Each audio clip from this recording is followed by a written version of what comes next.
talk about before you joined, George. Um, and you mentioned the NHLPA and the reluctance of a general manager to get involved in sharing learning. In our era, in your time at the university, you were one of the leaders in initiating the passing on of information. So Tom and I talked about the university classes and the guest coaches you brought in and the impact it had. I went to two of the sessions and I was absolutely blown away. Tom went to all nine of the sessions. So, Yeah. George, can you Of talk course a he little did. bit about how did that come about? What inspired you to do it? Uh, did you know at the time that we weren't in the stream of the developmental game that was happening in the rest of the world? Well, let me go back. With the Alberta Golden Bears, I had a wonderful coach that I met in grade 11 of high school. And in grade 10 of high school, I met Murray Smith. And then Murray Smith and Claire Drake went to the University of Alberta. I declined scholarships to go down to three schools because I couldn't get architecture or physical education. But I basically landed on phys ed because I enjoyed what Claire Drake and Murray Smith did every day. And so I played hockey for Claire, but I didn't make the team the first year because players were coming back from Eddie Shore. And that was Vic Zerko and Vern Bahal and unbelievable players. There were about seven of them. And so there I was. I played basketball for the University of Alberta for my first year. And the second year, then I made the hockey team, and that was my love. But if you're going to Google me, please Google William George Hardy. W.G. Hardy. There's the Hardy Trophy.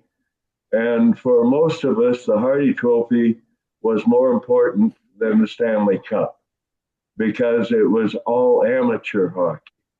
William George Hardy, I encountered in my second year of university when I took a classics course. In my third year of university, I took two classics courses from William George Hardy. And he's in the Alberta Sports Hall of Fame, and I'm not sure there should be more. Because if you look at a lifetime of achievement, mine pales, I think everyone else pales by comparison to all the things he did for amateur athletes, negotiating with the National Hockey League, working with the International Ice Hockey Federation.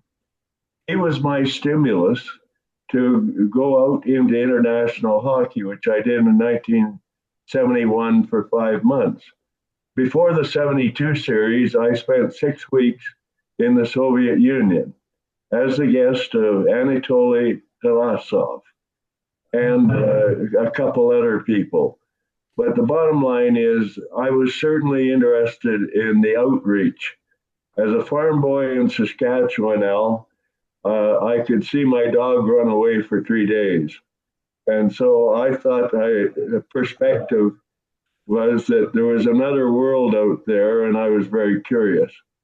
And so that was my start. And I came back and I tried to share my knowledge. If I hang my hat on anything, it's that the coaching association was preceded by the initiative to have national coach certification.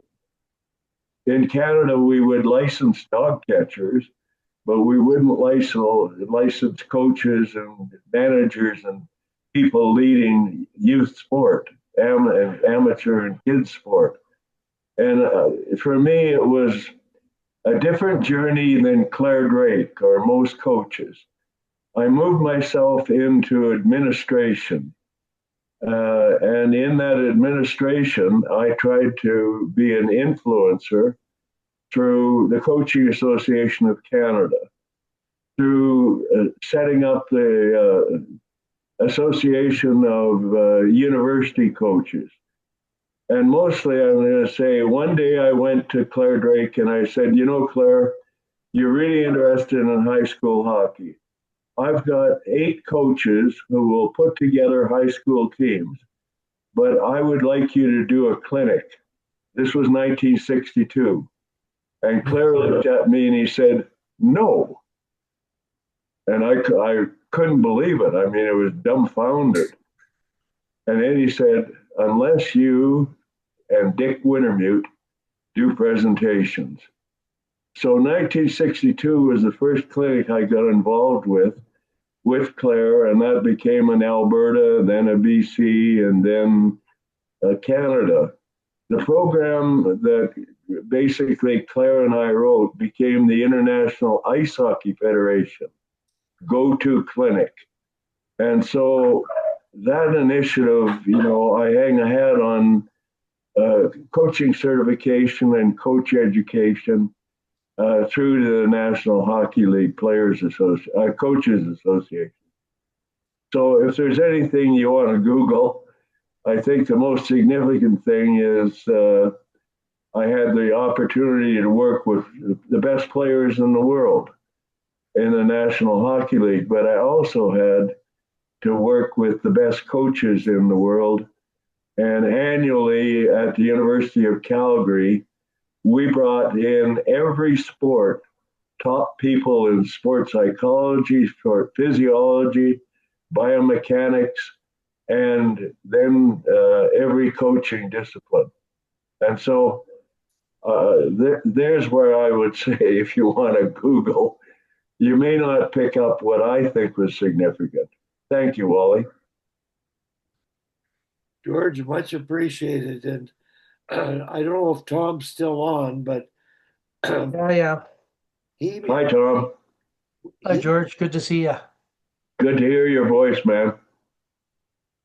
and for the sake of the public out there, which we are all much older than, Tom, can you just mention the presenters that did George's clinic? And then, George, I'm going to get you to talk about each of them and that experience. Tom, you run through that list again. Well, Ludik Bukac, who was coaching Czechoslovakia, he came twice. And that was really eye-opening because, to hear how different people played, because we never heard that in Canada. And then Werner Pearson was a real innovator from Sweden, and Hans Lindberg, coach of Canada Cup, and Kjell Larson, and Roger Nielsen. And one year, I think, George, you did it about Russian hockey and had some other Canadian coaches come in with you. And then that's how I met Johanny Walston. That really influenced my coaching life because I hooked up with him for years and we did programs together. And I don't know if I missed anybody there. No, let me just follow up by saying, in 1971, I spent 6 weeks in Moscow while the team was training for the 72 series. And I had saunas and vodka and everything else that went along with being with Anatoly Tarasov. At any rate, Lou Harrell probably outdid me in that one. But the bottom line is, it was an education to talk through an interpreter and to pick his brain, because there he was with all of the mass participation in ice hockey out on whatever ice surface they could do.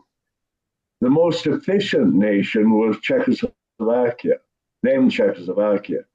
And the primary guy that I wired into was Ludik Bukac. And he was an innovator. He coached Sparta Prague. He was the national team coach. And he was part of the efficiency. They had 5 arenas that were in the whole of Czechoslovakia. Their development program started at age 5, 6 by identifying talent based on what the parents might have been as athletes. And then they were selected into the different sports. Now, that was very common in Sweden and Finland and then the Soviet Union, also China. I went to China in 1972 when Richard Nixon opened up ping pong or table tennis diplomacy. And we spent 39 days there. So for me, my field was international and comparative physical education, sport, recreation, and philosophy and current issues and all that type of thing. But the bottom line was that hockey was my love. And then off to Finland, Johanni, and I'm going to say Finland, with 4 million people at that time, were the most innovative and continue to be so. And, about 7 years ago, every team at every level has a goaltender practice once a week. Is it any surprise why we have so many Finnish goaltenders in the National Hockey League? And then you look at Sweden, and Sweden were, the big brother in many respects. And I probably spent 2 years in the Soviet Union in total, a year in Czechoslovakia, Czech Republic, Czechia, and then a year in Sweden and a year in Finland.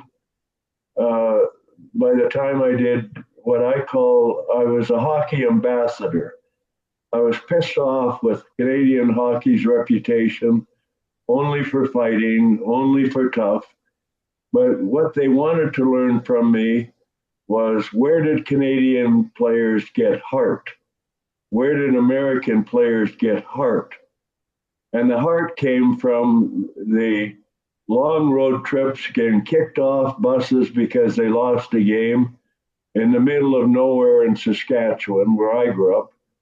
And you toughened up and you played till the 60-minute.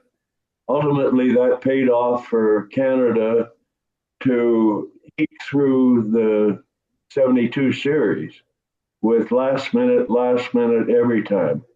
But the bottom line is that the last minute, I think, has become more of a last minute for Canadian hockey because the development might of the United States is taking over. And there are more players and more competition in the Soviet Union, except that we only see the occasional player now that bucks the trend and comes to the National Hockey League or is allowed to do so. But there was much to learn from Sweden, Finland, Czech Republic. And in 1935, there was a Canadian that started Czech hockey on its route. And so, there was a precedent, if I can put it that way. Talking to William George Hardy was the kind of stimulation that sent me on my journey. Enough. Thank you, Tom. And thank you for what you've done to hockey. It's great. Oh, appreciate it, George. George, I'm just not sure if you're familiar with how Tom, after he met Johanni, he was been one of Johanni's best friends over time. And Tom, I knew that. Yeah. Can you talk a bit about Johanni and your relationship and his influence on you? Well, very early, I would say probably at the very start of my travels in 1971. And it may have been at a game in Sweden before that I met Johanni, because the rivalry between Finland and Sweden is historic, as is Czechoslovakia and the Soviet Union. And Johanni, I believe, I met at one of the cup games, might have been 1968. I'm not quite recalling that. But from that time on, Juhani was one of the people in Finland that I talked with a lot. And Tom, I know you've collaborated very successfully with Juhani in publishing and making a real presence in international hockey, and that's to be complimented. And I think that the more generally that we can be ambassadors for our game or attempt to be that, I felt that that was what I was doing. I was trying to say that there was a Quebec group, Gaston Marcotte, Georges Lariviere. I'm going to name probably 8 or 9 other coaches, but they were a think tank. And then with Claire Drake and Dave Andrews, who went on to be the president of the American Hockey League, and Dale Henwood and others, we formed a think tank in the West. And Wally participated in, Tom, you did. And in that think tank, we shared information, and there were, we competed like hell against each other, but then we had a beer after and we shared clinics. And so, the whole sharing of information was anathema to the National Hockey League because they wanted to have their own propriety. But my view of the National Hockey League is, of course, it's a business. I'm sorry that I wasted a lot of my coaching time in the National Hockey League because I kept developing players to go to another team to win the Stanley Cup.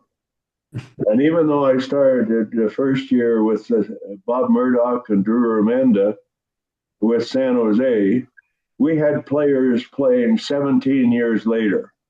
Why? Because we went in and we tried to teach the game and make every player aware of what role he could be successful in. And so that was the business of hockey. And my contribution to the players was simply identifying who you could be, wanted to be, and then I would work with you and spend time with you off the ice to try to make sure that you were successful in your business career. And so I was a business-like coach, but very much a player's coach. And it was a frustration. I want to contrast that. I worked in, I believe, 7 nations. Gentlemen, if someone travels 4 hours to go on the ice at 11:15 at night, travels to practice for 90 minutes, and then drives home 4 hours, do you think they might love the game? That was Mexico. I worked in Lithuania, the same kind of story model. You want to go where you love the game, the athletes love the game. And the road less traveled has been, I think, a road that my wife said, okay, well, what's the next road we're taking? Where are we off to, But she was curious about the world, and I left the university as a full professor, had been acting dean, associate dean, and I had to call out the president for sexual assault in our building. And he was on the selection committee for the next dean. So I buggered off. I was out of there because we wanted to explore the world. And then I came to the Minnesota North Stars in 1988-89. And unfortunately, that was a franchise that had been run into the ground, as you probably knew. Lou Lanny was a good hockey man, but the other general managers would phone him in the first period to talk to Lou, the intermission. And then they'd phone him in the second period because they knew Lou would get so pissed off with his players that he would be talking trade. And so over time, unfortunately, Minnesota, even though they joined with an American league and potential world hockey, the franchise went down. We at least made the playoffs in 88, 89. But I left there because every day the players came in and said, "What are you here today, George? Where are we going? Where are we going?" You know, and there were great players there. Nobody better than Craig Hartsburg. Brian Bellows was an athlete that apparently was a coach killer. He wasn't with me because I went to him one day. I said, "Can I buy you lunch? I just want to talk to you about a few things." And I said, "You're having trouble, you know, and getting frustrated with not scoring goals." So we talked for half an hour. I gave him a couple ideas, and they went back, and it helped him. And then that helped with Neil Broughton and helped with others. Getting to key players at the National Hockey League was the same as getting to key players in every team you coach. Know who the guys are that you can enlist. And as Fred Shiro said one time, you got to keep away the 9 guys that hate you by having 9 guys that help and like you, and the 5 guys are in the middle. Those are the guys you have to work on. Start there. At any rate, that's the business of hockey. And the business was